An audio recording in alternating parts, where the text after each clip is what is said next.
Hello everybody and welcome back to career Disha future की यात्रा हमारा थर्ड यूट्यूब चैनल। एंड अगर आप लोगों ने हमारे दूसरे यूट्यूब चैनल्स को सब्सक्राइब नहीं करा है तो जल्दी से जाइए और डिस्क्रिप्शन सेक्शन में दोनों की लिंक्स पड़ी हुई है, जहां पे आपको अगर आप हेल्थ केयर प्रोफेशनल्स है, pharmacist, dentist, nurses, optometrist, physiotherapist, तो वहां पर आपको काफी इन्फॉर्मेशन मिल जाएगी with respect to notification, recruitments and vacancies.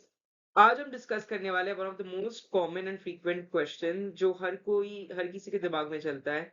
ऐसे कोई इंटरव्यू टिप्स या ऐसे कोई HR round and technical round के, ताकि हमें if you are a job seeker तो एक टेलर्ड आंसर मिल जाए जिससे you can navigate your professional interviews. तो सबसे पहले जब भी कोई कंपनी में आप जाते हैं, एक टर्मिनोलॉजी होती है कंपनी प्रोफाइलिंग।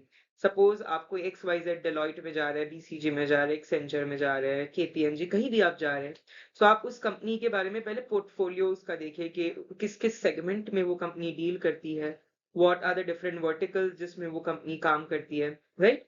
उसकी CSR activities, corporate social responsibility, उसका एक सीजी कॉर्पोरेट गवर्नेंस डॉक्यूमेंट निकलता है, राइट। उसके फाइनेंशियल फिजिकल्स, आप उसके स्टेटमेंट्स आपको इजीली मिल जाते हैं। उसके बाद आप अलग अलग साइट्स आती है जैसे क्लासडोर, एम्बिशन बॉक्स, है ना, जहां पर आप उस कंपनी के reviews and expected interview questions भी देख सकते हैं। सो ग्लासडोर एंड एम्बिशन बॉक्स ये बहुत अच्छे साइट्स है जहाँ पे आप देख सकते हैं। If you want to search for a job, Indeed, Naukri, बहुत से जॉब सीखो, बहुत सारे ऐसे ऐप है जहाँ पे, LinkedIn one of the most common platform जहाँ पे जॉब्स के लिए वैकेंसीज काफी मिल जाएगी। So one of the most common question होता है tell me about yourself, right. तो इसमें आपको तीन चीजें डालनी होती है कि your professional goals, your educational foundation and if any you have any hands on experience या आपकी कोई कैपेबिलिटीज। इन तीनों चीजों के स्ट्रक्चर से बनता है tell me about yourself. Okay, तो आपको हमेशा जैसे माई सेल्फ आई एम बोर, I belong to the city of dreams Mumbai, basic introduction देना। अपने आपको डिटेल में नहीं बता देना कि आप मुंबई में मलाड से हैं, कहाँ से, एक्स वाई जेड जगह से है, right? You just have to be very superficial with respect to your introduction. आपको एजुकेशनल फाउंडेशन में रिसेंटली आपने कोई डिग्री कंप्लीट करी है, आपके प्रोफेशनल गोल्स और या ऐसी कोई स्किल्स जो ऑर्गेनाइजेशन के लिए एक एसेट हो। Second question, why should we hire you.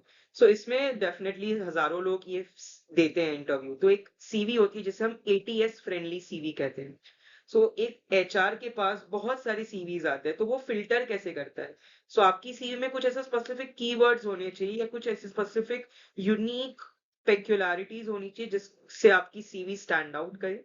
Like अगर आप ATD, attention to detail, commitment, adaptability, flexibility, कुछ ऐसी चीजें जो मे बी हर किसी की सीवी में ना हो, राइट। सो कुछ अच्छे टर्मिनोलॉजीज जो सॉलिड बेसिक्स है एज वेल एज टेक्निकल है, energy driven, enthusiastic, optimistic, right. कुछ ऐसे वर्ड्स का यूज करें जिससे आपको एक एज मिले ओवर अदर्स।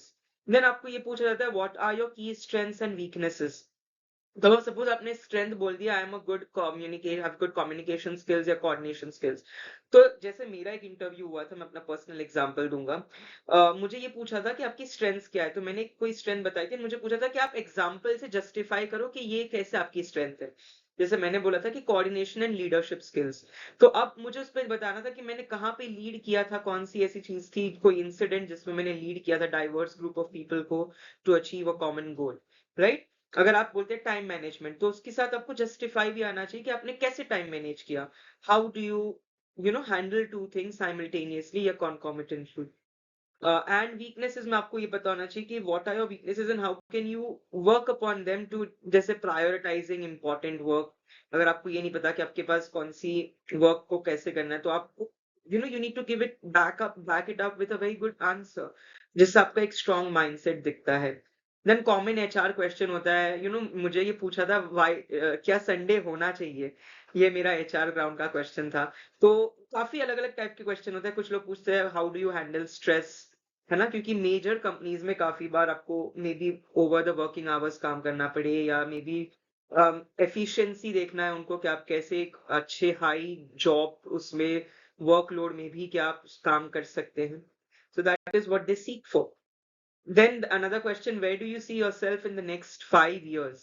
Right? तो सभी लोग ये बोलते हैं सक्सेसफुल या की टूल्स, बट आपको एक बहुत ही सटल आंसर देना है कि you have to be very realistic.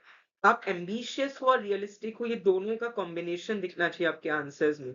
Right? तो यू कैन ब्रेक डाउन के अगले 1-2 साल में मैं यहाँ देखता हूँ, अगले 3 साल में आपको यहाँ देखता हूँ, अगले 5 साल में मैं यहाँ देखता हूँ। सो दे सी अ रोड मैप, दे सी कि आप में एक क्लैरिटी ऑफ थॉट से एक चेन ऑफ प्रोसेसेस है, जिसके थ्रू आप अचीव करोगे आपके। और गोल्स हमेशा एक नहीं होते, शॉर्ट टर्म गोल्स होते हैं और एक होते हैं लॉन्ग टर्म गोल्स। तो थोड़ा उस हिसाब से आपको स्ट्रक्चर करके चलना है। एक्सप्लेन योर कोर सब्जेक्ट, अगर आपको कोई टेक्निकल पूछे तो मेक श्योर आप कोई रियल वर्ल्ड एग्जांपल के थ्रू से आंसर करे, and back it up with statistics. आजकल के जमाने में जिसके पास डेटा है वो रिचेस्ट पर्सन है, right? IQ we are one of the very top firms. Data, data is everything, data management, data governance, data filtering, data sorting, data optimization, data management, right? Everything is data. तो data के साथ आपको खेलना आना चाहिए, and you should have good figures और statistics. जैसे जब मेरा इंटरव्यू हुआ था, सो मेरे प्रोजेक्ट से रिलेटेड मुझे पूछा था, I had a certain project जो हार्ट के डिजीजेस के ऊपर था। तो मुझे पूछा था कि इंडिया में कितने ऐसे लोग हैं जो उस डिजीज से सफर कर रहे हैं। तो एटलीस्ट आपको जिस भी इंडस्ट्री से है, आप स्पेसिफिक इंडस्ट्री के स्टैटिस्टिक्स या फिगर्स, चाहे आप टेक्सटाइल से है, एफएमसीजी कहीं से भी है, आपको वो चीज पता होनी चाहिए, राइट? एंड मे बी काफी बार कुछ लोग केस स्टडीज देते हैं या गेस्टिमेट्स देते हैं to see how efficiency you have in critical thinking and analytical skills, और कितनी फीसिबिलिटी के साथ आप उसको अचीव कर सकते हो। तो मेक श्योर दैट आप कभी भी, जैसे ये पूछा, वो कोई केस स्टडी दे दी क्योंकि कोई कंपनी प्रॉफिट कर रही थी, वो अचानक से लॉस करने लग गई, ऐसा क्यों? तो आपको पहले प्रिलिमिनरी क्वेश्चंस या क्लैरिफाइंग क्वेश्चंस पूछने चाहिए कि वो कंपनी क्या सीजनल प्रोडक्ट्स में डील करती है, या वो सदाबहार एवरग्रीन प्रोडक्ट्स है, वो कोई नया कॉम्पिटिटर आया है मार्केट में जैसे हम माइकल पोर्टर 5 फोर्सेस बोलते हैं। And if you want to get into any fields, चाहे वो कॉम्पिटिटिव इंटेलिजेंस हो, डेटा एनालिटिक्स हो, मार्केटिंग में हो, चाहे specifically, right, there are very good books जो आपको पढ़नी चाहिए। जैसे फिलिप कॉटलर है, सुब्बा राव है, if you want to specifically go for pharmaceutical, because mostly इस चैनल पे फार्मास्यूटिकल क्राउड है। So if you want to go for the MBA side, आपको ये सारी बुक्स बहुत अच्छे से आनी चाहिए। You must know, right, the basics of business, ये भी एक काफी बुक है, ऑथर का नाम मैं भूल गया, but the basics of business, जिसमें आपको सारे के सारे बिजनेस के माइक्रो एनवायरनमेंट से लेके बिजनेस के मार्केटिंग स्ट्रेटेजीज, प्रमोशन स्ट्रेटेजीज, हर चीज दी रखी है। So if you are interested in that, definitely वो आपको बस ये देखना चाहते हैं कि आप कितने सिस्टमैटिकली एक टैंजिबल अप्रोच के साथ सोल्यूशन लाते हो। उन्हें एक एग्जैक्ट नंबर नहीं चाहिए होता, अगर आप उनको एक आंकड़ा भी दे दें, बट वो आंकड़े तक आप कैसे आ रहे हैं, right, your process, and make sure that you continuously update yourself। Saw जितने भी, जैसे टैबलू हो गया, पावर बीआई हो गया, राइट, वीवा वॉल्ट, जितने भी सॉफ्टवेयर है आपको एटलीस्ट बेसिक्स आने चाहिए। जितने भी फ्री लर्निंग सॉफ्टवेयर है, Excel, Word, PowerPoint, advanced Excel कोई नहीं कहता कि सीखो, दे जस्ट वांट कि थोड़ा सा बंदा सीखा हो ताकि उस पर कम काम करना पड़े, राइट? दे वांट कि बंदा should be ready to learn. Already learn बंदे को कोई नहीं ढूंढता, रेडी टू लर्न बंदे को हर कोई ढूंढता है। So always show them that you are ready to learn and open to updating yourself for the latest trends, yeah, upgrading yourself, right? That's very, very essential. Lastly, always have a balance of theoretical and practical knowledge। कुछ लोग होते हैं जो practically अच्छे होते हैं, कुछ लोग होते हैं जो theory में cram up रट्टा वट्टा में, but हमेशा एक balance of both is going to help you to crack any interview। इसी तरीके से जुड़े रहिए करियर दिशा फ्यूचर की यात्रा के साथ, जिसमें I will be breaking down all of tips for you. And अगर आपने पिछले videos on resume, job portfolio building, इस पे नहीं देखे तो जल्दी से जाइए। सीवी, रेज्यूमे, कवर लेटर, हर एक चीज।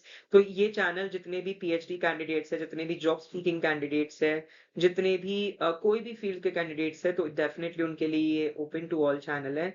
एक प्यारा सा लाइक और सब्सक्राइब जरूर करके जाइएगा अगर आपको थोड़ी सी भी हेल्प हुई होगी। सारी लिंक जो मैंने नाम लिए हैं वो डिस्क्रिप्शन बॉक्स में होगी, तो जल्दी से जाइए एंड अपने आप को अपग्रेड कीजिए।